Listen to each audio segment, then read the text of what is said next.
Morning students, मैं CA Pushkar Jain Raipur Chhattisgarh से आप लोग के लिए लेके आ रहा हूँ क्लास 11th अकाउंट्स के पूरे वीडियोस, जिसमें आपको मिलेंगे फुल कंसेप्ट्स। तो इसलिए ज़्यादा से ज़्यादा लाइक करें, सब्सक्राइब करें और शेयर करें। तो आज मैं स्टार्ट करने वाला हूँ आप लोग के लिए क्लास 11th अकाउंट्स में पहला chapter basic terms used in accounts. तो बेटा क्या होता है बेसिक टर्म्स का मतलब समझिएगा। जैसे आप क्लास 10th के बाद आप क्लास 11th में आ गए हैं तो आपके लिए सारे स्ट्रीम अलग होते हैं। जैसे कोई बच्चा मैथ्स लेता है, कोई कॉमर्स लेता है, कोई आर्ट्स लेता है, कोई बायो में चला जाता है। तो वो स्ट्रीम सब के लिए टोटली न्यू होती है। इस न्यू चीज़ों को अडॉप्ट करने में थोड़ा सा समय ज़रूर लगता है, लेकिन एक बार अडॉप्ट कर लिए तो उसके बाद वो चीज़ें कंफर्टेबली एकदम बेसिकली क्लियरली मैनर में चलने लगती है। तो उसी प्रकार आज मैं अकाउंट्स में आप लोग के लिए इस झिझक को, इस हेजिटेशन को कि सर ये क्या होता है अकाउंट्स, कैसे बनेगा। अकाउंट नाम सुन के बहुत बड़ी चीज़ लगती है भी बड़ी, नो डाउट। कोई भी आदमी हो अकाउंटेंट के पास ज़रूर जाएगा, सीए के पास ज़रूर आएगा। इसलिए आज हम चालू कर रहे हैं अकाउंट्स में बेसिक टर्म्स के बारे में। तो बेसिक टर्म्स क्या होते हैं, अकाउंट्स क्या होता है सर। तो सीधी सीधी बात, अगर मैं आपसे एक बेसिक बात करूँ, अकाउंट मतलब जनरली समझ लो हिसाब किताब। सर ये हिसाब किताब क्या होता है। फॉर एग्ज़ाम्पल मान लो मिस्टर एक्स नाम का एक बंदा है या एक बच्चा है मिस्टर एक्स नाम का, उसको उसके पापा पॉकेट मनी देते हैं, हर महीने देते हैं पॉकेट मनी। मान लो 1 अप्रैल 2022 को उसके पापा ने उसको रुपए दिए 10,000 रुपये पॉकेट मनी, ₹10,000। बोले जा बेटा ऐश कर, जी ले अपनी ज़िंदगी, ठीक है। तो मिस्टर एक्स क्या कर रहा है, जी ले अपनी ज़िंदगी बढ़िया से जी के आया। 15 अप्रैल को फिर से पापा के पास खड़े हो गया, पापा पापा और पैसे दो और पैसे दो। तो बाप उसका जो 10,000 रुपये दिया था वो फिर से 15 अप्रैल को उसको 10,000 देगा क्या। मंथली पॉकेट मनी है भाई 10,000 रुपये की, 15 दिन में चले गया वो मांगेगा भैया पैसा दो, तो देगा क्या, नहीं देगा। उसके बाप उससे पूछेगा क्या बेटा बताओ पैसे कहाँ खर्च किए, कहाँ उड़ा के आ गए, 15 दिन में 10,000, हिसाब दो। तो मिस्टर एक्स हिसाब देने की कोशिश करेगा कि पापा बड़ यहाँ खर्चा हो गया, पार्टी दिया दोस्तों को, यहाँ खाना वाना खाया, इतने का ये किया, लेकिन वो पूरा हिसाब नहीं दे पा रहा है। ठीक है, क्यों नहीं दे पा रहा है, क्योंकि उसको याद ही नहीं है यार, डेली के डेली ट्रांजेक्शन याद नहीं रहते हैं आदमी को। ये तो 15 दिन के ट्रांजेक्शन को कहाँ से याद रखेगा, 10,000 कहाँ खर्चा होगा, हो गए होंगे पापा कहीं खर्चा, पैसे दो आप। तो बापू बोल रहा है भैया नहीं, जब तक तू मेरे को सही शॉर्ट हिसाब नहीं देगा मैं तेरे को पैसे नहीं देने वाला। तो अगर वही सारी चीज़ों का अगर जो हिसाब किताब नहीं दे पा रहा है मिस्टर एक्स, अगर वो सारे खर्चे को कहीं बस रिकॉर्ड कर लेता कि भैया आज 1 तारीख को यहाँ खर्चा हो गया, 2 तारीख को इतने रुपए यहाँ खर्चा हो गए, 3 तारीख को यहाँ खर्चा हो गए, तो शायद वो अपने पिताजी को पूरा खर्चा एक्सप्लेन कर पाता है, प्रॉपरली हिसाब दे पाता, और उसके फादर को जेन्युइन लगता तो वो उसे पैसे दे देते। तो इसलिए जो भी खर्चे हैं उनको एक जगह पे, जो भी इनकम है, खर्चे मतलब जो भी डेली ट्रांजेक्शन है, लेन देन है, उनका क्या करना, एक जगह पे प्रॉपर हिसाब किताब रखना ही क्या है, अकाउंट है। ये मान के चलते हैं बेसिकली अभी, ठीक है। थोड़ा सा समझाने के लिए बेसिकली मैं ये बता रहा हूँ, तो समझ में आ गया। सारी चीज़ों को क्या करना, कहीं ना कहीं रिकॉर्ड करके लिख के चलना है, क्योंकि हमारा दिमाग है छोटू सा दिमाग है। कितना बड़ा दिमाग है, छोटू सा है, क्या इतनी सारी चीज़ें याद रख पाएगा, नहीं रख पाएगा। इसलिए कहीं ना कहीं सारी चीज़ों को एक सेपरेटली हमको रिकॉर्ड करना है। तो इसी कड़ी में मैं आगे आपको बता रहा हूँ कौन कौन से बेसिक टर्म्स हैं जो हमारे इस अकाउंट्स में यूज़ किए जाते हैं, ठीक है। तो मैं स्टार्ट कर रहा हूँ। सबसे पहले आज पहला टर्म है कैपिटल। मैं स्टार्ट कर रहा हूँ कैपिटल से। बेसिक टर्म्स हेडिंग है आज की, सब प्लीज़ साथ साथ नोट्स बनाएंगे। Basic terms used in account, basic terms used in account. कौन कौन से बेसिक टर्म्स हैं जो अकाउंट्स में यूज़ किए जाते हैं, ये मेरी हेडिंग है, basic terms used in account. तो मैं सबसे पहले क्या कर रहा हूँ, इसमें जो सबसे पहला टर्म है कैपिटल है। कौन सा टर्म यूज़ कर रहा हूँ मैं, कैपिटल वर्ड। क्या यूज़ कर रहा हूँ, कैपिटल। कैपिटल को हम हिंदी में बोलते हैं पूंजी। क्या बोलते हैं हिंदी में, पूंजी, पूंजी। सर ये पूंजी, ये कैपिटल क्या होती है, प्लीज़ थोड़ा बताइएगा। हाँ, आप ही लोग के लिए बैठा हूँ बेटा, आपको ही बताऊँगा मैं, ठीक है? समझिएगा कैपिटल क्या होती है। जैसे बेटा आप मार्केट गए, मम्मी के साथ मार्केट गए या खुद अकेले मार्केट गए, आपको कोई चीज़ पसंद आ गई और उसे आप खरीदना चाहते हैं, तो क्या आपको वो चीज़ ऐसे ही मिल जाएगी? नहीं सर, उसके लिए पैसा चाहिए, कोई भी फ्री में क्यों देगा? जी हाँ। उसी प्रकार अगर आप बिजनेस करना चाह रहे हैं तो बिजनेस करने के लिए आपको क्या चाहिए? पैसा चाहिए। तो उसी पैसे को हम क्या बोलते हैं? पूंजी बोलते हैं, कैपिटल बोलते हैं। मैं कैपिटल को अगर डिफाइन करना चाहूँ अपनी लैंग्वेज में, मैं बुकिश लैंग्वेज यूज़ नहीं करूँगा बिल्कुल भी। अभी मैं केवल और केवल आपको बेसिकली जो इन जनरल हम यूज़ करते हैं बिजनेस में टर्मिनोलॉजी, मैं वो एक्सप्लेन कर रहा हूँ, ठीक है? प्लीज़ ध्यान दीजिएगा। तो मैं क्या बोल सकता हूँ, बिजनेस में क्या होती है, कैपिटल का रोल क्या होता है? बहुत बड़ा रोल होता है। तो सबसे पहली चीज़ ये समझो कि necessary to start the business which is invested by the proprietor, ठीक है, और ओनर ऑफ द बिजनेस, ठीक। तो पहला वर्ड कैपिटल हो गया हमारा, necessary to start the business. Okay sir, पहली चीज़ क्लियर हो गई हमको। अब दूसरी चीज़ वर्ड आया, प्रोप्राइटर वर्ड आया आपके सामने। प्रोप्राइटर, प्रोप्राइटर, प्रोप्राइटर वर्ड आया आपका। सर ये प्रोप्राइटर क्या होता है? प्रोप्राइटर मीन्स बिजनेस का मालिक, हु ओन्स द बिजनेस। मतलब जो बिजनेस का मालिक है वो क्या कहलाएगा?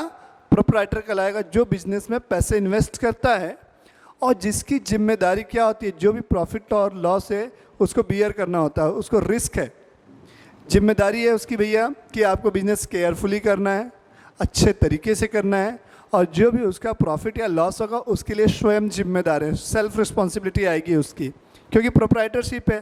प्रोप्राइटरशिप में क्या होता है? जिस बिजनेस का केवल एक ही मालिक होता है, सिंगल ओनर होता है, उसको हम बोलते हैं प्रोप्राइटरशिप। तो प्रोप्राइटरशिप का जो ओनर है वो क्या कहलाता है? प्रोप्राइटर कहलाएगा, ठीक। तो आगे बढ़ते हैं। प्रोप्राइटर के बाद तीसरा वर्ड होता है स्टॉक। क्या वर्ड आता है? स्टॉक। स्टॉक का मतलब क्या? स्टॉक को हम गुड्स भी बोलते हैं बेटा, बोलते हैं ना, अरे आज इतने का स्टॉक है हमारी दुकान में, इतने का माल भरा हुआ है, स्टॉक है, गुड्स है। तो स्टॉक का मतलब क्या होता है? जिस चीज़ का आप बिजनेस कर रहे हैं, मतलब मैं साधारण शब्दों में बोल रहा हूँ, जैसे एक रेडीमेड गारमेंट की दुकान है तो उसके लिए स्टॉक क्या कहलाएगा? कपड़े। वही एक ज्वेलरी शॉप वाला है, उसके लिए उसकी ज्वेलरी का स्टॉक होगी, ठीक है। तो स्टॉक को मैं अगर डिफाइन करना चाहूँ तो मैं क्या बोल सकता हूँ? The goods in which you are dealing with, वो चीज़ें, वो सामान जिसका आप बिजनेस कर रहे हैं वो आपके लिए स्टॉक होगा। हाँ सर, ठीक है, ओके। अब स्टॉक हमारे दो प्रकार के होते हैं। पहला स्टॉक होता है ओपनिंग स्टॉक, ओपनिंग स्टॉक होता है, और दूसरा जो स्टॉक होता है वो होता है क्लोजिंग स्टॉक। पहला हो गया ओपनिंग स्टॉक और दूसरा हो गया क्लोजिंग स्टॉक। तो ये ओपनिंग स्टॉक सर क्या होता है? बेटा देखिए, ओपनिंग स्टॉक मतलब क्या हुआ, समझ लो एक साधारण भाषा में, जिस दिन आप अपनी दुकान का शटर ऊपर किए, दुकान खुल गई, वो हमारा बन जाता है ओपनिंग, और जिस दिन हम दुकान का शटर गिरा दिए, क्लोज कर दिए, वो बन गया हमारा क्लोजिंग। अगर मैं इसे थोड़ा सा और एक्सप्लेन करना चाहूँ तो मैं क्या बोलूँगा? वो स्टॉक या वो गुड्स जो महीने के या साल के या डेली बेसिस पे देख रहे हो तो डे वाइज शुरू दिन होता है, मतलब स्टार्टिंग डे पे होता है, बिगिनिंग पे होता है, उसको हम बोलते हैं ओपनिंग स्टॉक। और जो लास्ट में बच जाता है अनसोल्ड क्वांटिटी, वो हमारी क्या होती है? क्लोजिंग स्टॉक होती है। तो ओपनिंग स्टॉक अगर मैं डिफाइन करना चाहूँ तो क्या लिखूंगा? Eight the beginning, at the beginning of the month. अगर मंथली आप स्टॉक देख रहे हैं तो बिगिनिंग ऑफ द मंथ। अगर मैं क्या करूँगा, ईयरली देख रहा हूँ तो eight the beginning of the year, ठीक है। अगर डेली बेसिस पे देख रहा हूँ तो बिगिनिंग ऑफ द डे, ठीक है। जैसा भी आप देख रहे हैं, एट द बिगिनिंग, शुरुआती तौर पे बिगिनिंग, एट द बिगिनिंग, और at the end closing stock क्या होगा? At the end. अगर ईयरली देख रहे हो तो end of the year, weekly देख रहे हो तो end of the week, monthly देख रहे हो तो एंड ऑफ द मंथ। जी सर, बिल्कुल समझ में आ गया हमको, ये तीन चीज़ें तो क्लियर हो गई। कैपिटल क्या होता है, प्रोप्राइटर क्या होता है, और स्टॉक हमारा क्या होता है। चौथी चीज़ में आता हूँ समझाने के लिए आपको। चौथी चीज़ 4th नंबर पे मान के चलते हैं ये x है, ये y है और ये है z। 3 लोग हैं x, y और z। तो इनको मैं एक्सप्लेन क्या करना चाह रहा हूँ समझिएगा। x मान लेते हैं मैन्युफैक्चरर है, ये मान के चलते हैं मैन्युफैक्चरर है, ये मान के चलता हूँ होलसेलर है, होलसेलर है, और ये मान के चलता हूँ रिटेलर है। ये 3 प्रकार के लोग बैठे हुए हैं मार्केट में। तो हो क्या रहा है प्लीज़ समझिएगा। मैं इसके पॉइंट ऑफ व्यू से बात कर रहा हूँ, वाई के पॉइंट ऑफ व्यू से बात कर रहा हूँ। अकाउंट्स जब हम पढ़ रहे हैं तो हम अपने बारे में सोचेंगे। जैसे मैं बिजनेस कर रहा हूँ तो मैं अपने बारे में सोचूंगा, मेरे को दूसरे से मतलब नहीं, मैं अपना हिसाब किताब मेंटेन कर रहा हूँ, मतलब अपने पॉइंट ऑफ व्यू से सोचूंगा। ठीक है, तो ये वाई क्या कर रहा है, अपने पॉइंट ऑफ व्यू से सोच रहा है। तो वाई क्या कर रहा है, एक्स के पास गया और कुछ माल खरीद के ले आया। तो यहाँ वर्ड आया खरीदना। तो यहाँ से एक टर्मिनोलॉजी निकल के आएगी आपके लिए बेटा, परचेज। तो परचेज का मतलब क्या हुआ, खरीदना। अब ये जो माल वाई ने खरीदा है किससे, एक्स से, अब वो क्या करेगा, उसको सेल आउट करेगा। तो वाई ने क्या किया, सेल कर दिया, किसे, जेड को। तो सेल का मतलब हो गया बेचना। हाँ सर, ये 2 चीजें हो गई हमारी क्लियर। अब क्या होता है, मान लो कुछ माल जो है, जो वाई ने जेड को बेचा था, वो सही शॉर्ट नहीं हो। सही शॉर्ट करने का मतलब जैसा उसने बताया था, जैसा सैंपल दिया था, उसके अनुरूप नहीं हो, या माल डिफेक्टिव हो, या और भी कोई रीज़न हो सकता है। तो वाई अब क्या करेगा, अब जेड के द्वारा शिकायत प्राप्त होने पर उस माल को, उसकी क्या होगी, शिकायत को दूर करो। या जेड क्या करेगा, उस माल को सीधा लाएगा, बोलेगा वाई को, ये लो भैया अपना माल रखो। जेड ने क्या किया, ये माल वाई को वापस कर दिया। क्या कर दिया, रिटर्न कर दिया। ये माल जेड ने वाई को रिटर्न कर दिया। तो आप वाई के नज़रिए से अगर देखें तो वाई के पास कौन सा माल वापस आ रहा है, सर वाई के पास तो वो वाला माल वापस आ रहा है जो उसने जेड को बेचा था। इट मीन्स ये हमारा क्या हो गया, सेल रिटर्न। क्यों सेल रिटर्न हुआ, क्योंकि बेचा हुआ माल मेरे पास वापस आ रहा है, जो चीज़ मैंने बेच दी थी। तो ये रिटर्न जो कहलाएगा सेल्स रिटर्न बन जाएगा। क्या बन जाएगा, ये सेल्स रिटर्न। तो इसको मैं लिखूंगा सेल रिटर्न। इसी का दूसरा नाम होगा रिटर्न इनवर्ड, और return inward, return inward. Inward मतलब मेरे पास आया, अंदर आया, इसलिए इनवर्ड यूज किया गया है। ओके जी सर, ओके। अब वाई तो ये माल अपने पास रखेगा नहीं, तो वाई भी इस माल को क्या करेगा, लगे हाथ एक्स को रिटर्न करेगा। एक्स को ये माल रिटर्न कर देगा। तो ये जो माल वापस कर रहा है वाई, किसे कर रहा है, एक्स को। कौन सा माल वापस किया, जो माल उसने एक्स से खरीदा था। मतलब ये जो रिटर्न करेगा ये बनेगा हमारा परचेज रिटर्न। क्या बनेगा, परचेज रिटर्न। ये हमारा बनेगा परचेज रिटर्न। और इसी को मैं दूसरा नाम दूंगा return outward. Return outward. Outward इसलिए दे रहा हूं क्योंकि मेरे पास से बाहर जा रहा है। जो माल मैंने खरीदा था वो मेरे पास से बाहर जा रहा है, बाहर जा रहा है, इसलिए ये मेरा क्या बनेगा, रिटर्न आउटवर्ड बनेगा बेटा। ठीक है, चीज़ें समझ में आ रही हैं, ठीक, ओके। अब 5वीं चीज़ बात करते हैं बेटा हम। 5वीं चीज़, तो हमारे यहाँ से 4 टर्मिनोलॉजी क्लियर हो गई, परचेज, परचेज रिटर्न, सेल और सेल रिटर्न। जी सर, ओके। अब मैं आता हूँ 5वीं चीज़ पे। तो 5वीं चीज़ जो ये आपकी सेल और परचेज है, उसी के बारे में ही है, सेल और परचेज से ही रिलेटेड है। तो मैं यहाँ लिख रहा हूँ सेल और परचेज के बारे में। तो ये सेल और परचेज जो होती है हमारी 2 टाइप से हो सकती है। सेल और परचेज मतलब क्या होती है, 2 टाइप से हो सकती है। मैंने बोला ये मेरी सेल है, ऑब्लिक परचेज है। तो ये 2 टाइप से होगी। पहला होती है नकदी में, कैश जिसको बोलते हैं हम कैश। कैश मतलब नकदी में। दूसरी होती है उधारी, क्रेडिट जिसको बोलते हैं हम क्रेडिट, उधारी। ठीक है, नकदी में ज्यादा क्या होता है बेटा समझिएगा प्लीज। नकदी मतलब क्या भाई, तुम पैसे लाओ, सामान लेके जाओ, तुम्हारा और मेरा रिश्ता खत्म। हम नहीं जानते तुम कौन, मैं कौन। पैसे लेने के बाद नकदी में माल लेते तो उतना टेंशन नहीं रहता है ना, तो टेंशन है नहीं तो जान पहचान बनानी क्या। लेकिन उधारी में जब कोई आता है तो बड़ा टेंशन वाला काम है। तो उधारी में माल मतलब क्या होता है, आपके पॉकेट में पैसे नहीं फिर भी आपको माल दे दिया जाएगा, बोलेगा चलो खाते में लिख लो।